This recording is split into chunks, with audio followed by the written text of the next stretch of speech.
Peace be upon you. How are you? I pray that you are in the very best of health.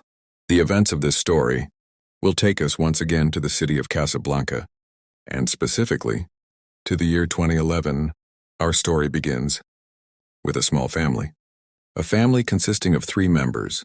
The head of the household is named Mohammed. He is 34 years old and he works as an engineer. He is married to a woman named Maryam. She is 29 years old. And in that very year, they were blessed. They were blessed with their first child, a child who was only 8 months old. Today, I have come to tell you a story. The story I'm about to recount has a motive unlike any I have spoken of before.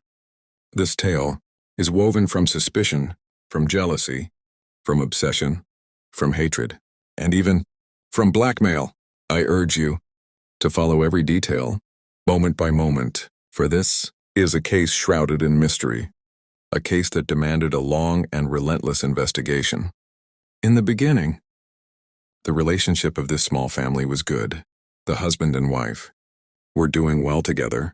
They had no problems and no conflicts between them until their son was born, until he reached 4 months of age. And it was then that Mohammed began to change. Almost every night, he would return home near midnight.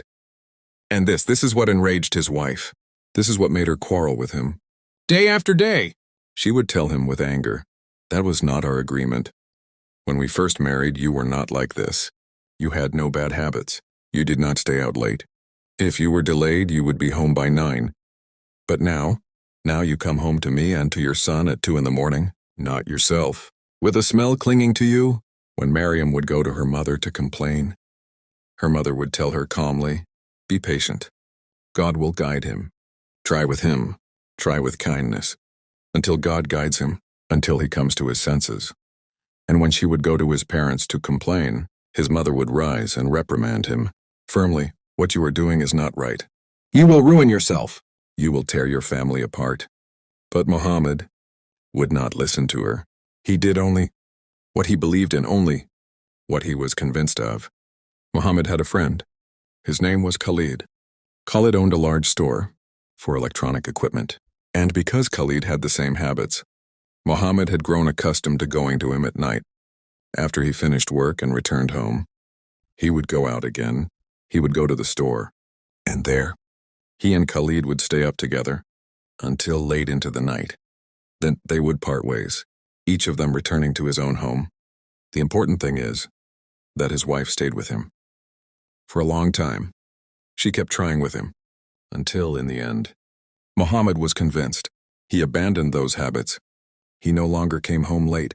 Until one day, around 5:30 or 6 in the evening, Mohammed called his wife. He told her, "I am going to my friend Khalid's. I will sit with him for a while. By 10 or 11 at the latest, I will be home." His wife said to him, "That is fine. Just do not go back to those habits. Come home to me, clear-headed." So, Maryam remained at home, tending to her young son, distracted with him, until a moment came when she looked at the clock. It was midnight, and her husband had still not returned. She was baffled. How could he say, "I will be home by 10 or 11, and now it is midnight and he is still not home"? Had the man returned to his old ways? She waited for him until the clock struck 2 past midnight, and there was still no trace of him. What was she to do? She picked up her phone and called him, only to be met with shock. His phone was off, out of service.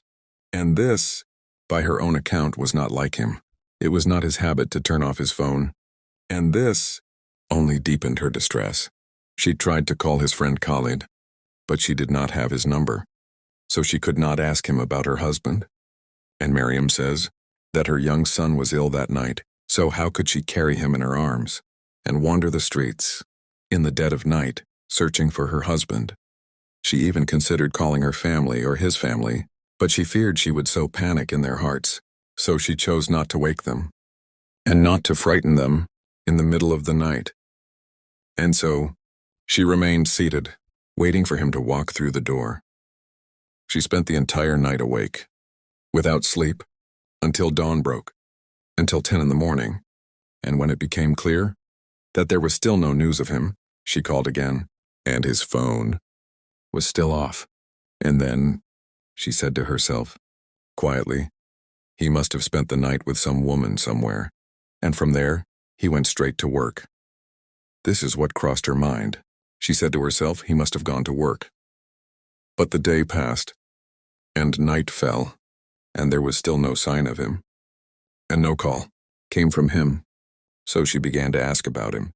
She went to his parents and asked them with fear, "Did Mohammed come to you?" And they replied, "No, he did not come, and he did not call." Then she went to his place of work and about him, and she was told he did not come to work at all that day. At that moment, fear crept into her heart, and she fell into a state of extreme worry, for she knew with certainty that Mohammed was not one to disappear suddenly, and it was not in his nature to vanish without a trace.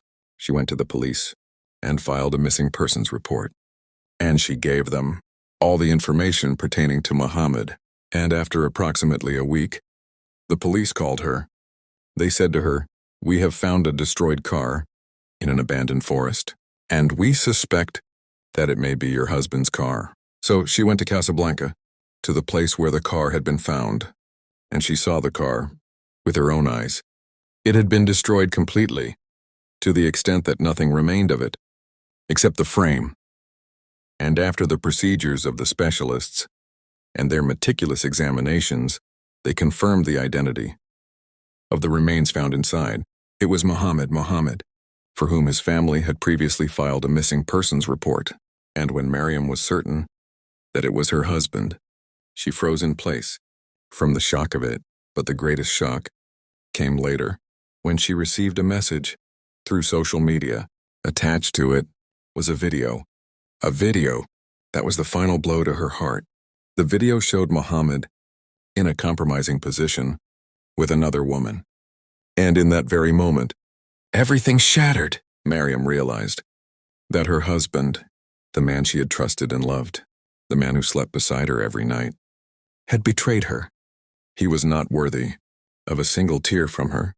And when the police commenced their investigations and conducted their thorough inquiries, they uncovered the truth. Mohammed did not disappear without a reason.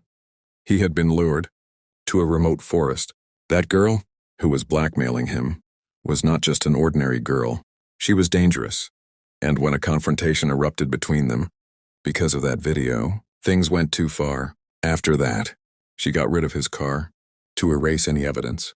But the truth cannot be buried, for the truth, no matter how much time passes, is bound to come to light, thanks to the experience of the police officers and to a series of meticulous investigations, and with the help of the victim's phone number, they were able to access Mohammed's last phone calls, and through them, they reached that woman, and they discovered that she had been threatening him, so she was arrested, and after a lengthy interrogation, she confessed to everything, and she faced justice.